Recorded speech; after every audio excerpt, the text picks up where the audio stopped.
Welcome to our channel. Today, we bring you news that weighs heavy on the heart. Some truly remarkable people have recently left this world. In this video, we will share their stories, their legacy, their final chapters. As a sign of remembrance and in support of their memory, please subscribe, leave a like, and share your thoughts in the comments. Your simple action can help others hear their stories and keep their memory alive. We won't delay any longer. Let's begin this tribute to those we've lost. On April 28, 2025, in Asheville, North Carolina, the world bid farewell to Caroline May Fletcher, a revered American poet, essayist, and cultural activist whose voice reshaped the American literary landscape.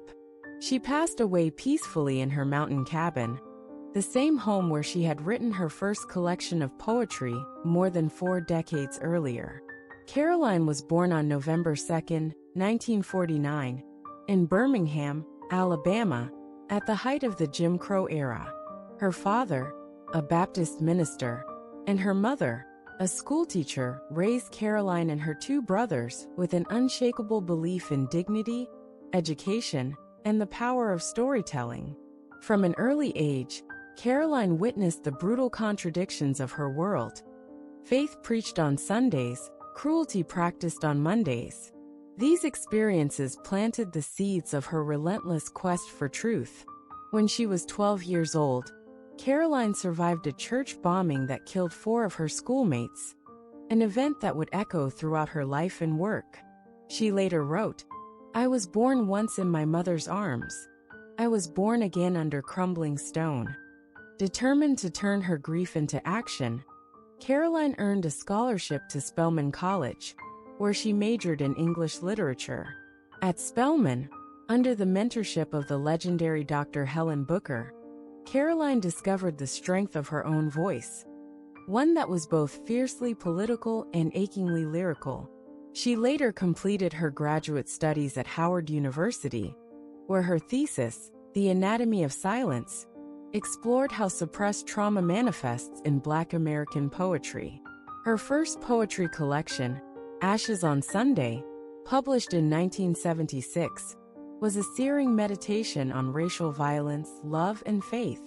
It received the National Book Award the following year, making Caroline one of the youngest recipients ever. Critics called her work a burning cathedral of memory and prophecy. In the 1980s, Caroline broke barriers again by establishing the Southern Writers Collective, the first national platform dedicated exclusively to elevating marginalized voices from the American South. The collective's inaugural anthology, Whispering Fields, was hailed by the Washington Post as a thunderclap that rearranged the American literary sky. Throughout her career, she received numerous accolades, including, in 1987, the United States awarded her the Presidential Medal of Freedom for transforming personal tragedy into national healing through literature. In 2002, she was inducted into the American Academy of Arts and Letters for reshaping poetic form to carry the unspoken histories of a people. But Caroline's life was not without hardship. In 1983, after a highly publicized falling out with a major publishing house over censorship of her politically charged essays, she withdrew from public life for several years. During this period, she lived simply in Asheville, teaching poetry workshops to incarcerated women and homeless youth. Her personal life was marked by both deep love and deep sorrow. Caroline married historian Samuel Fletcher in 1978. They shared nearly 20 years together before Samuel's death from cancer in 1997. The couple had 1 daughter, Naomi, a human rights lawyer. Caroline often described her daughter as my second sunrise. At home, Caroline was an ardent gardener, a lover of bluegrass music, and a baker of legendary blackberry pies. She kept hundreds of handwritten journals, often quoting from them in her later works. Friends recalled how she would often begin dinner conversations with a soft question. Where does it hurt today? Her public persona, the stoic, fiery voice at rallies and poetry readings, stood in contrast to her private tenderness and profound humility. She rarely spoke of her awards, preferring to celebrate the successes of her students and ments.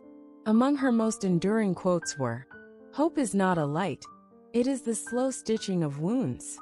Write not because you are fearless, write because you are finally too tired to be afraid. Home is not where you were born, it is where you choose to heal." Caroline's final years were dedicated to mentoring young writers through the Free Verse Foundation, which she co-founded in 2015. Despite being diagnosed with congestive heart failure in 2022, she continued to teach, write, and host intimate poetry circles at her home. Her final interview, recorded 6 weeks before her passing, captured her essence. Sitting on her front porch, her voice low but steady, she said, "I have lived in poems longer than I lived in houses. I am ready to go home." She passed away at dawn, as mist rolled down the Blue Ridge Mountains, with her daughter holding her hand, and a favorite line from her own poem Returnings whispered back to her. "We are never really gone. We are simply folded back into the earth's old songs." Caroline May Fletcher left behind not just memories, but an entire era embodied in her writings, ideas, and students. On April 28, 2025, in Portland, Oregon, the world lost Benjamin Clark Rowe, a visionary American architect, urban planner, and advocate for sustainable living. He passed away peacefully at his coastal retreat, in the same town where he first sketched the dream of reimagining America's cities. Benjamin was born on March 12, 1946, in Milwaukee, Wisconsin. Raised in a modest household, he was the eldest of 3 children.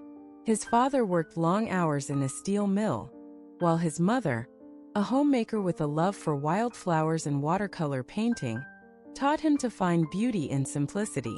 Growing up during the social upheavals of the 50s and 60s, Benjamin witnessed the fraying of urban communities firsthand: abandoned neighborhoods, polluted rivers, and displaced families. These images, he later said, etched a lifelong yearning to rebuild not just structures but hopes. After graduating from public high school, Benjamin attended the University of Michigan on a scholarship, majoring in architecture.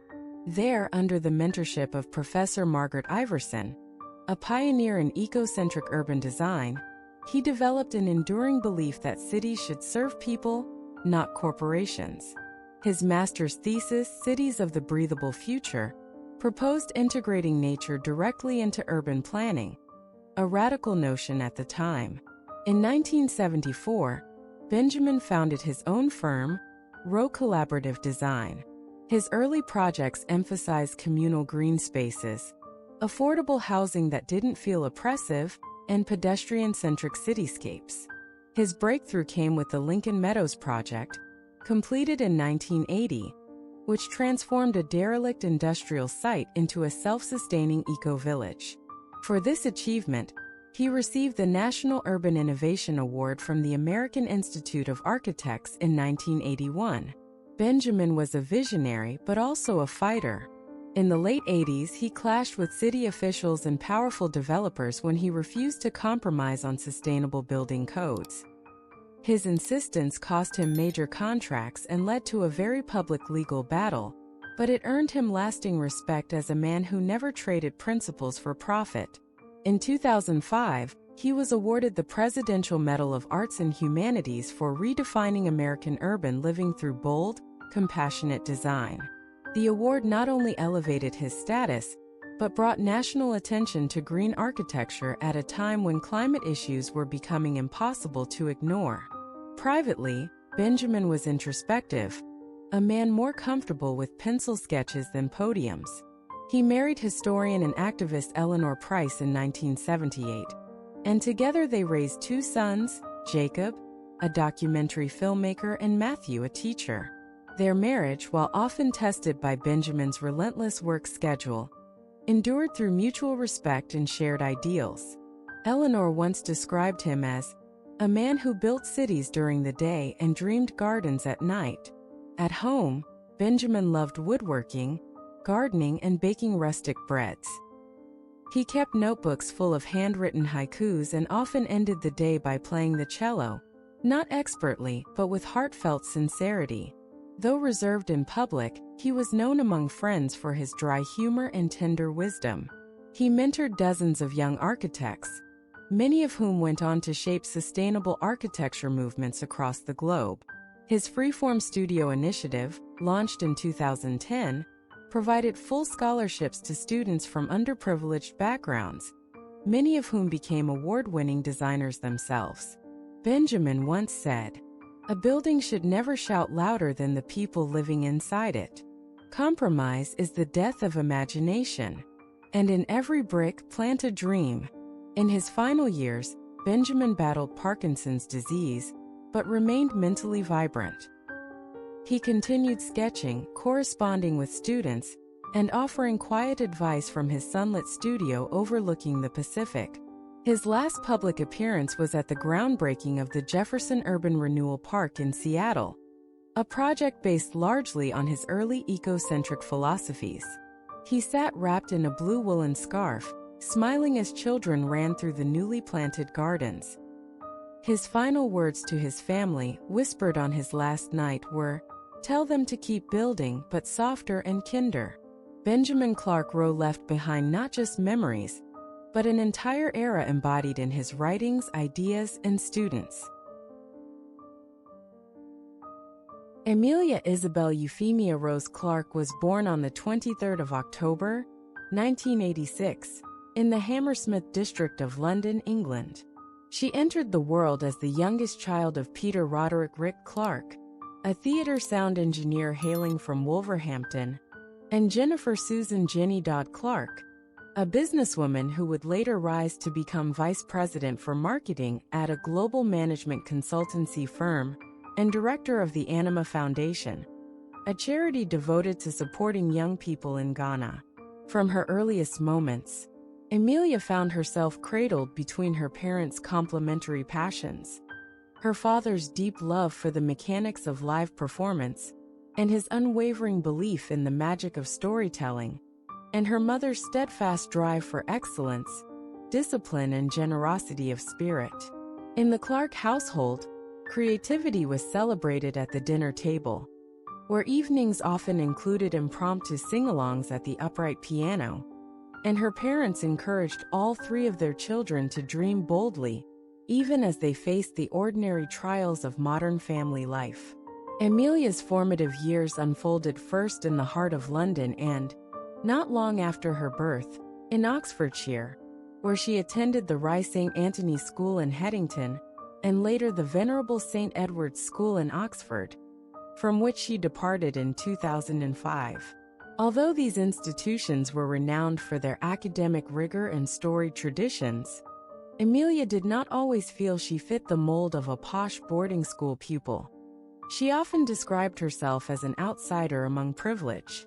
Yet it was precisely this sense of standing apart that awakened in her a determination to carve out a unique path. At the tender age of 3, a single visit to a West End production of Showboat ignited a fascination with the stage that would never abate.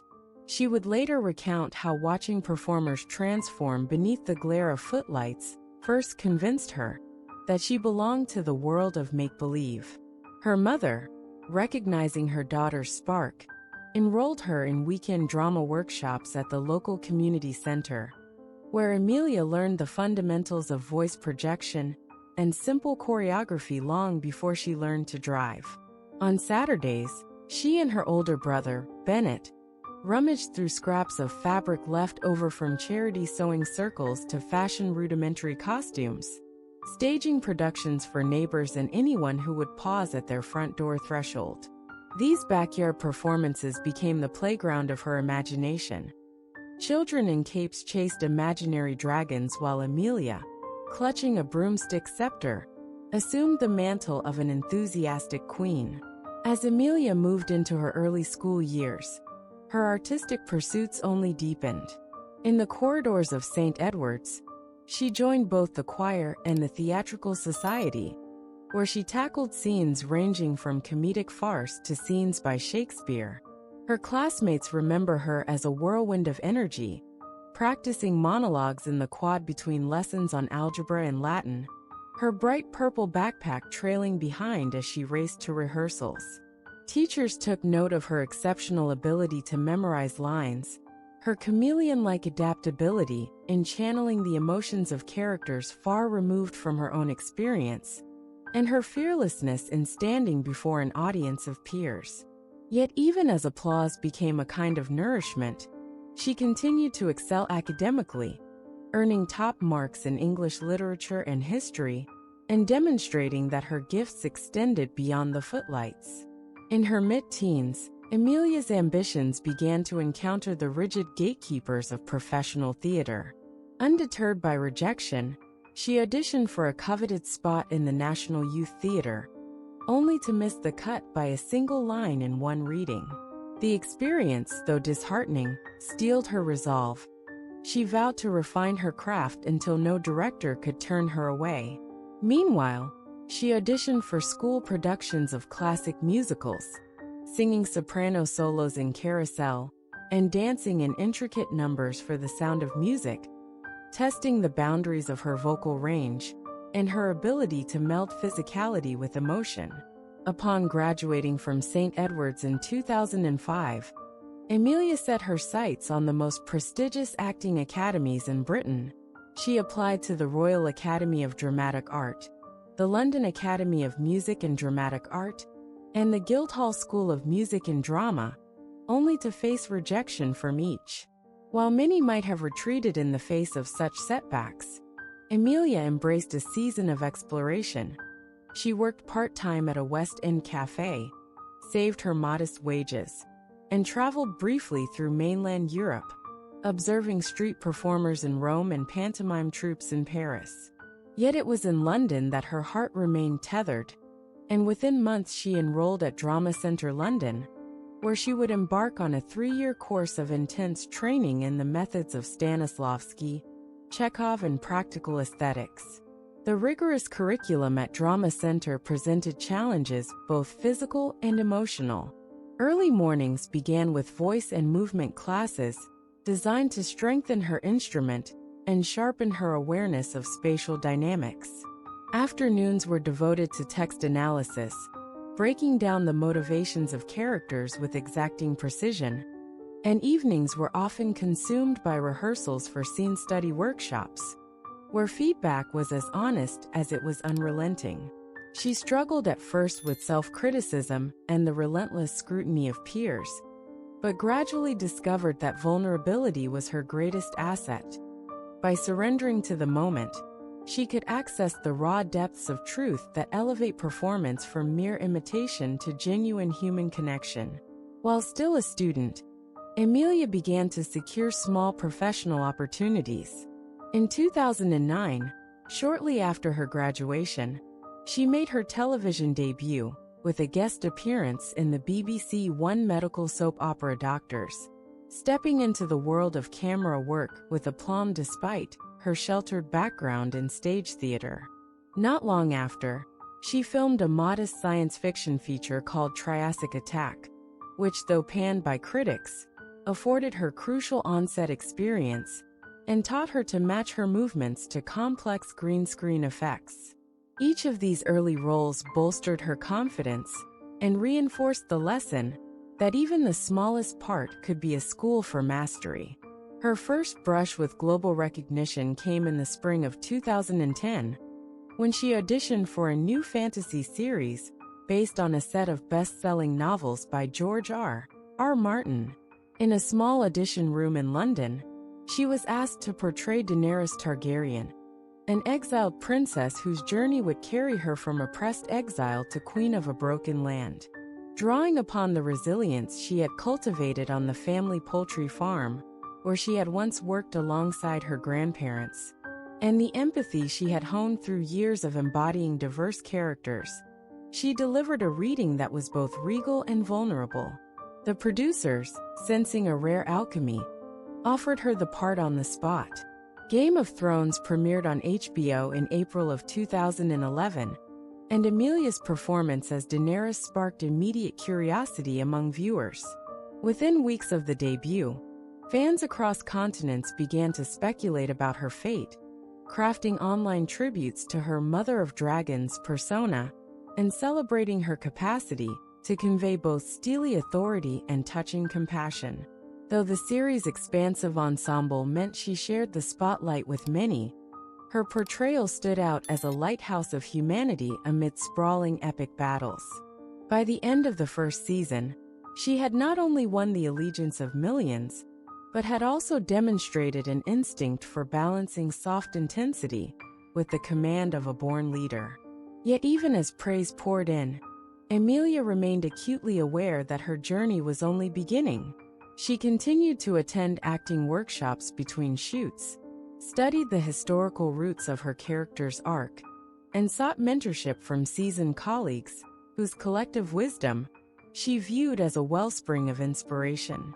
In those early seasons, her artistry matured in public, each new episode revealing a deeper layer of her talent and a more daring aspect of her craft. By the time Game of Thrones concluded its second season, Emilia Clarke had firmly captured the attention of a global audience. Her portrayal had inspired countless fan letters, driven her to the top of ones-to-watch lists in industry publications, and earned her the respect of critics who saw in her a rare combination of natural charisma and disciplined technique. Yet despite the burgeoning acclaim, the pinnacle of her fame was still over the horizon. Major film roles, stage triumphs in the West End and on Broadway, and awards recognition all lay ahead, awaiting the moment when her artistry would claim its full measure of renown. In those formative years, Emilia Clarke's journey from a curious child in Oxfordshire to a queen of a fantastical realm had already left an indelible mark on the cultural landscape. She had proved that perseverance in the face of rejection, an unquenchable thirst for learning, and a willingness to lay bare one's vulnerabilities were the hallmarks of a truly remarkable performer. Her life and contributions to the art of storytelling had become a beacon of inspiration, ensuring that her achievements would be remembered with respect and gratitude long after the final credits rolled.